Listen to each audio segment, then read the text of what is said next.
یا ایھا الذین آمنوا اجتنبوا کثیرا من الظن، اے ایمان والو زیادہ ظن سے بچو، اور مراد یہاں پر کیا ہے؟ زیادہ سوء ظن سے بچو۔ حسن ظن کے بارے میں تو حضور کی حدیث ہے کہ حسن ظن جو ہے وہ تو عبادت میں سے ہے، حسن الظن من حسن العبادہ، یہ حضرت ابو ہریرہ سے روایت ہے، اور یہ مسند احمد ابن حنبل میں بھی ہے اور سنن ابی داؤد میں بھی ہے، ان کے حوالے سے مشکات میں بھی ہے۔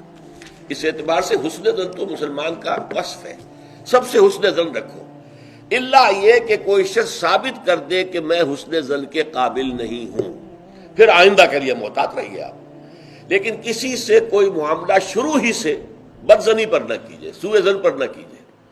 مجھ سے کہا تھا ایک صاحب نے جو یہاں اس وقت یہاں کا جو کونسلیٹ ہے، امریکن کونسلیٹ، اس میں پولیٹیکل سیکریٹری تھے، وہ میرے پاس آئے تھے خلافت کے بارے میں معلوم کرنے کے لیے کہ یہ خلافت کا آپ نام لے رہے ہیں، اس سے مراد کیا ہے۔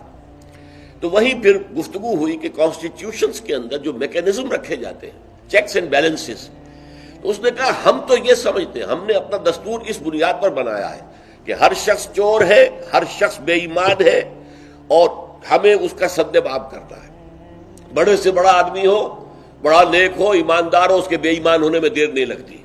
لہذا ہم نے تو اپنا دستور بنایا ہے کہ ہر جگہ پر چیکس ہوں، بیلنسز ہوں، اور کہیں بھی اختیار جو ہے اتنا نہ ہو جائے کہ کوئی شخص اگر بگڑ جائے تو اس کے ہاتھوں جو ہے وہ قوم کی اور ملک کی اور پوری ریاست کی مٹی پلید ہو جائے۔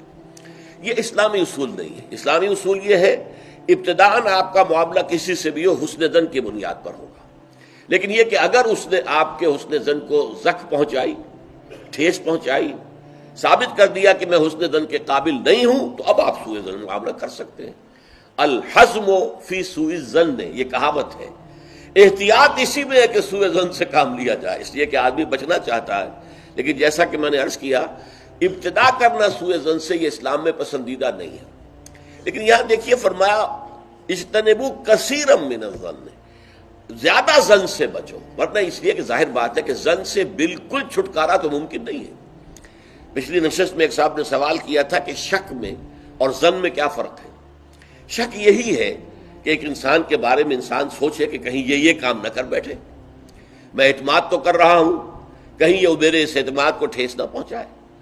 اور سوء ظن جو ہے وہ یہ ہے کہ انسان جو ہے بغیر کسی اسباب کے، بغیر کسی عوامل کے، کوئی سرکمسٹانشل ایویڈنس نہیں ہے اور خام خواہ کسی کے بارے میں برا ظن قائم کر کے بیٹھ جائے، وہ گویا کہ فیصلہ ہوتا ہے۔ سوء ظن جو ہے وہ فیصلہ ہو جاتا ہے کہ مجھے اس شخص کے ساتھ معاملہ سوء ظن کے ساتھ کرنا ہے، یہ نہیں۔